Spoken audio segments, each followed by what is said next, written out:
राधे राधे। नमस्कार दोस्तों, मैं कौशल शर्मा स्वागत करता हूं आपका आपके अपने YouTube चैनल उद्देश्य पथ पर।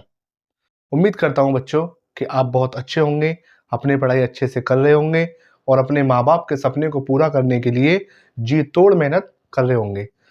जैसे कि बच्चों हमने आपसे पहले दिन कहा था कि हम आपके लिए सही एवं सटीक कंटेंट लेकर आएंगे और हमने कल एक वीडियो आपके लिए सही एवं सटीक कंटेंट की डाली भी है। भारत के जितने भी शास्त्रीय नृत्य हैं कल हमने उनकी वीडियो डाली है। उम्मीद करता हूं कि वो वीडियो आपको पसंद आई होगी। आज हम पढ़ने वाले हैं इसका टॉपिक नंबर 2 जो कि है भारत के शास्त्रीय भाषाएं। ठीक है बच्चों, ये भी आपके एग्जाम के लिए बहुत ज़्यादा इम्पोर्टेंट है क्योंकि इसमें से भी सभी प्रकार के जितने भी एग्जाम हैं सभी प्रकार के एग्जामों में क्वेश्चन पूछे जाते हैं और ये मैं आपको एक्सप्लेन करूंगा पूरी तरीके से और ट्रिक के साथ भी समझाऊंगा कि आपको ये किस तरीके से याद रह सकती है। तो आज आओ हम पढ़ते हैं शास्त्रीय भाषाएं।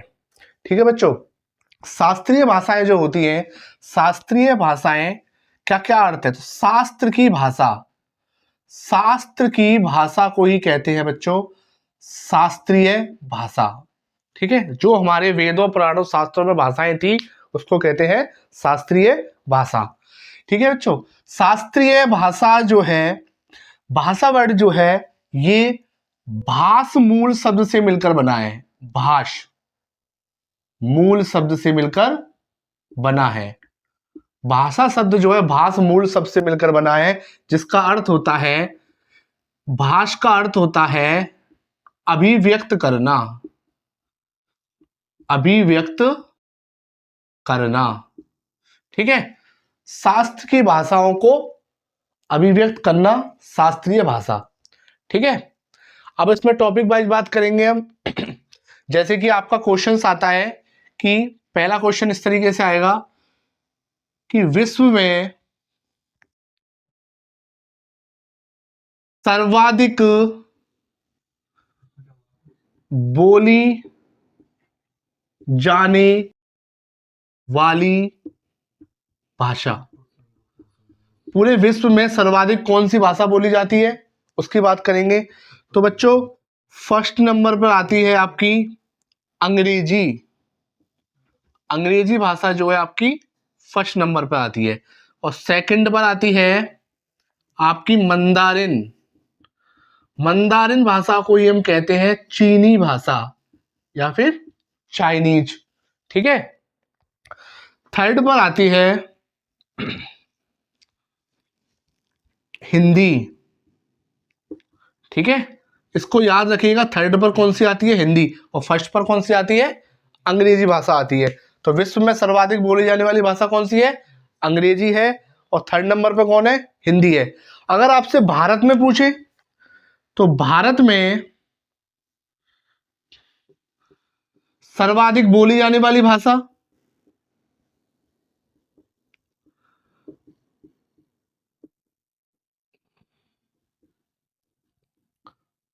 कौन सी होगी? हिंदी होगी। मगर बच्चों एक बात जरूर याद रखना, हिंदी जो है हमारी शास्त्रीय भाषा नहीं है। ठीक है, क्योंकि हिंदी का विकास संस्कृत से हुआ है और जिसका विकास हुआ हो वो शास्त्रीय भाषा नहीं होती है। ठीक है, तो शास्त्रीय भाषा कौन सी है हमारी? वो संस्कृत होगी। और भारत में सर्वाधिक बोली जाने वाली भाषा कौन सी होगी? हिंदी होगी।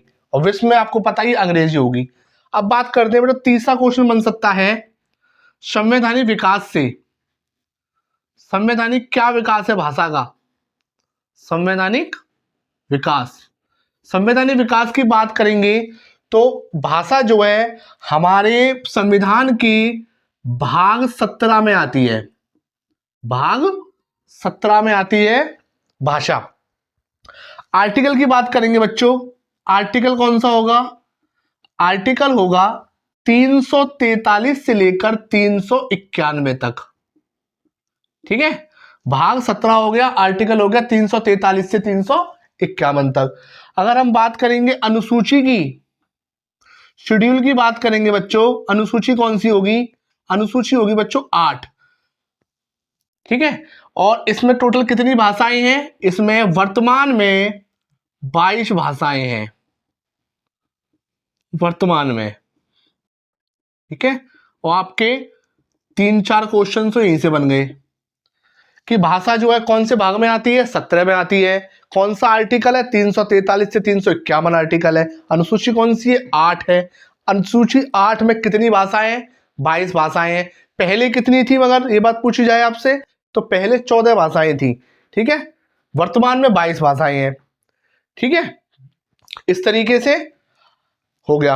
अच्छा, चौथे पॉइंट की बात करेंगे कि वर्तमान में शास्त्रीय भाषाएं कितनी है कुल? तो कुल शास्त्रीय भाषाएं कितनी है? कुल शास्त्रीय भाषाओं की बात आए, कुल शास्त्रीय भाषाएं कितनी है? तो 6 है बच्चों। ठीक है, कुल शास्त्रीय भाषाओं की बात करेंगे तो वो 6 है। और अनुसूची 8 में भाषाओं की बात करेंगे तो वो 22 है। ठीक है, शास्त्रीय भाषाओं में पहली कौन सी भाषा है? पहली है तमिल। तमिल भाषा किस क्षेत्र में बोली जाती है? किस राज्य में बोली जाती है? तो तमिल भाषा जो है बोली जाती है तमिलनाडु में। सीधा सीधा क्वेश्चन पूछा जाएगा कि तमिल भाषा किस क्षेत्र में बोली जाती है? तो तमिलनाडु क्षेत्र में बोली जाती है, याद रखिएगा। ठीक है, दूसरी बात क्या है? तमिल जो है बच्चों सबसे पुरानी तथा सबसे पहली शास्त्रीय भाषा है। शास्त्रीय भाषा है। ठीक है, सबसे पहली और सबसे पुरानी शास्त्रीय भाषा कौन सी है? वो तमिल है। अच्छा, इसको शास्त्रीय भाषा का दर्जा कब मिला और ये पूछा जाए तो लिखिएगा 2004 ईस्वी में से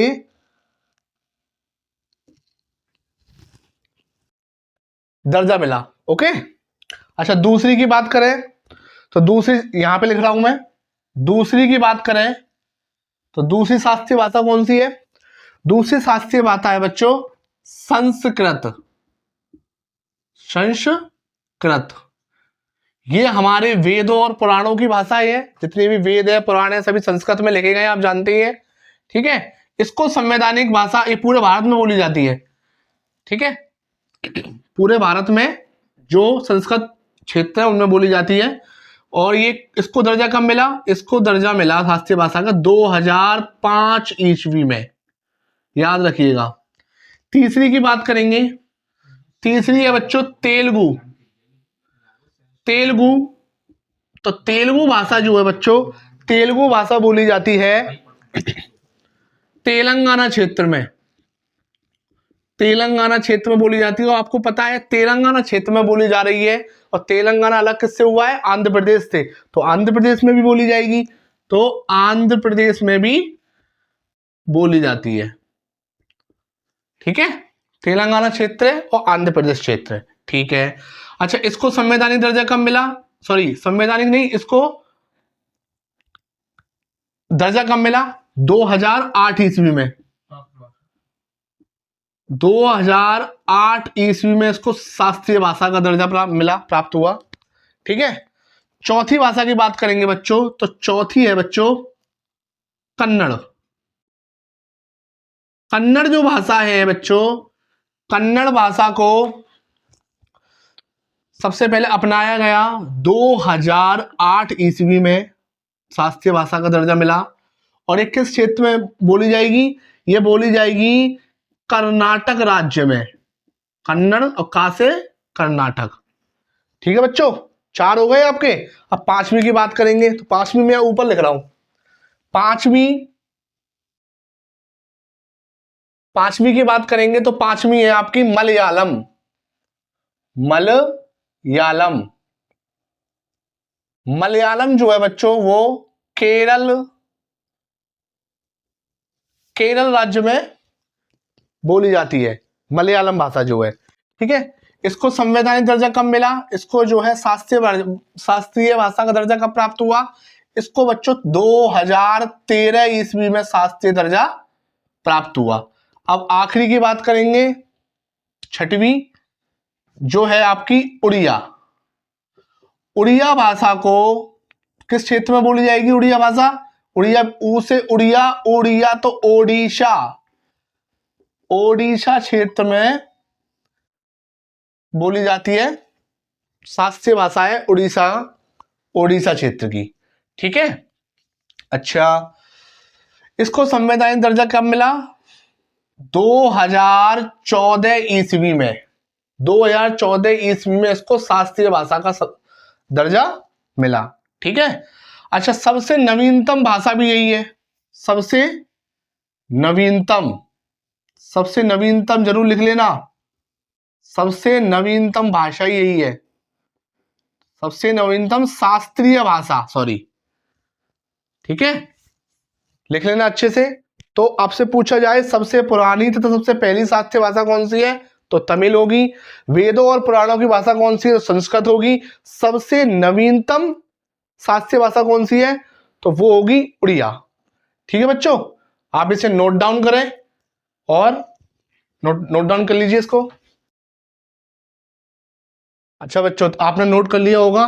तो अब हम बात करेंगे कि शास्त्रीय भाषाओं को ट्रिक की सहायता से कैसे याद रखें। ठीक है, तो आपकी ट्रिक होगी बच्चों, ये रामबाण ट्रिक है हमारी, रामबाण।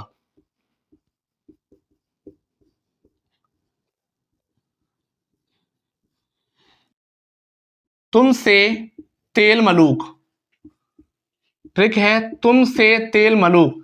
तुमसे तमिल, से संस्कृत, तेल से तेलुगु,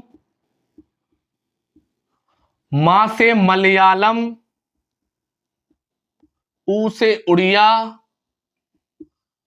और का से कन्नड़।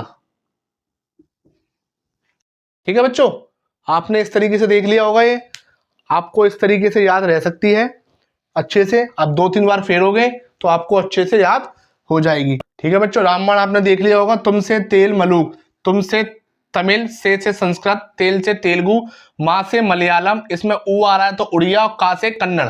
तुमसे तेल मलूक, ये आपके शास्त्रीय भाषाओं को याद करने की बहुत ही बेहतरीन ट्रिक है। आप 2-3 बार फेरोगे तो आपको जरूर याद हो जाएगी। इस प्रकार हमने 2 टॉपिक समाप्त कर लिए हैं स्टैटिक जीके के। आप दोनों वीडियो को देखें अच्छी तरीके से, अपने नोट्स बनाएं और आपके एग्जाम के लिए इनको रिवाइज करते रहें। मैं ये गारंटी देता हूं कि आपका इसमें से क्वेश्चन फंसने की पूरी संभावना है। ठीक है बच्चों, अगर आपको वीडियो पसंद आई हो तो लाइक करें, सब्सक्राइब करें और बेल आइकन को प्रेस करें और अपने दोस्तों में अच्छी तरीके से वीडियो को भेजें।